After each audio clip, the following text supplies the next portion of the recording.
masaya sana kung lagi tayong bagong gamit, ano. Kaya lang, minsan, kahit gaano kamahal ang headset natin, hindi naman yan lagi magiging bago. Too bad, hindi lahat sa atin marunong manahi. Lagi kong problema dati to, so worried ako pag may bago akong gamit at wala naman akong mabiling cover para sa aking headset. Talaga, in time, zombie headset ang dating niyan. Kaya ngayon, tuturuan ko kayo kung paano manahi ng ating Frankenstein headset cover para maiwasan ang ating zombie headset. Simple lang yan. Tusok, ikot, hila, and in time, mula sa luma mong t-shirt, makakagawa ka ng sarili mong headset cover, wala kang gastos. So guys, 50 centavos lang ang isang karayom. So mura din lang naman yung mga sinulid na pinili ko, nasa Lazada or Shopee lang siya. So ayan, so lumang t-shirt lang yung ginamit ko, ginupit ko lang siya. So ang importante dito, yung maintindihan niyo yung process. So simula na tayo. And guys, what better way to start than to remind you na kailangan nating tatandaan kung saan yung charging cable, okay? So, and kung saan yung on and off button, kasi yun yung mali ko. So now, so gumupit lang ako ng sleeves ng lumang tela, so pagdikitin nyo siya. So, ito yung size. So, dahil medyo flexible naman tayo dito, makikita nyo naman, basta magpaka-Japanese lang kayo and just remind yourself or just find a way how to do things neatly. I-fold-fold nyo lang and ayan, in time maayos kung kailangan gumamit nyo na aspile. Basta ang natatandaan ko dito, ang important part, syempre yung smooth side, dun yung sa may tenga nyo para yung seams o yung tahi na dun sa lab.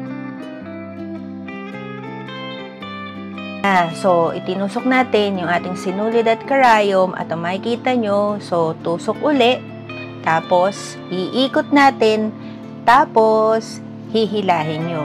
So, isa, dalawa, tatlong ikot. So, dahil bago lang kasi siya, kaya nilagyan ko siya ng buhol, kaya dalawang ikot yan. Pero, tusok, ikot, hila. So, tapos, paulit-ulit lang yan. So, just give yourself some time and in time, matututunan mo rin kung paano to tatahiin. Kasi guys, ako na mismo nagsasabi sa inyo, madali kasing bumili.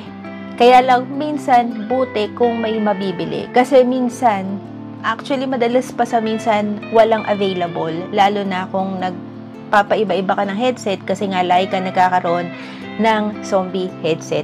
Yung alam niyo yun, yung nagniniknik na yung balat or especially yung leather ng inyong headset dahil nga sa kagagamit with sweat and long hours of use and play and listening to music.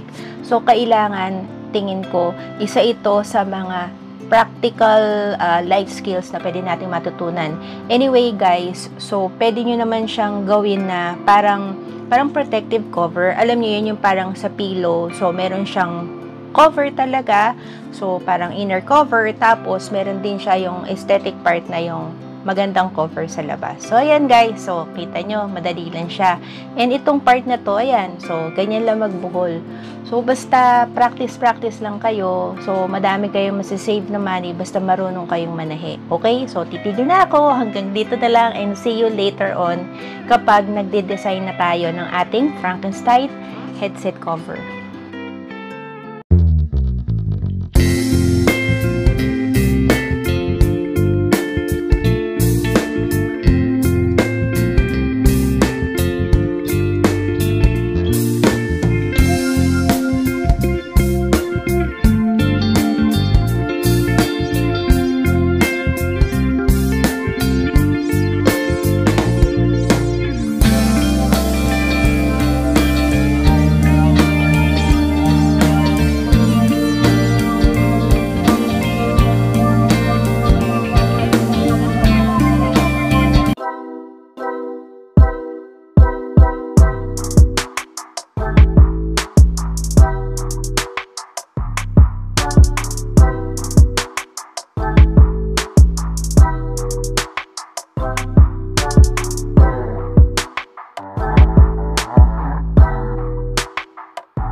guys. So, kita nyo. So, hindi nyo kailangan palagi magpalit ng headset dahil marunong na kayong gumawa ng headset cover. So, goodbye for now with our zombie headset dahil meron na tayong Frankenstein headset. And guys, if you would like to learn how to sew your own headset cover, you can always go to my YouTube channel and you'll find out meron doon. Okay, so enjoy guys, bye!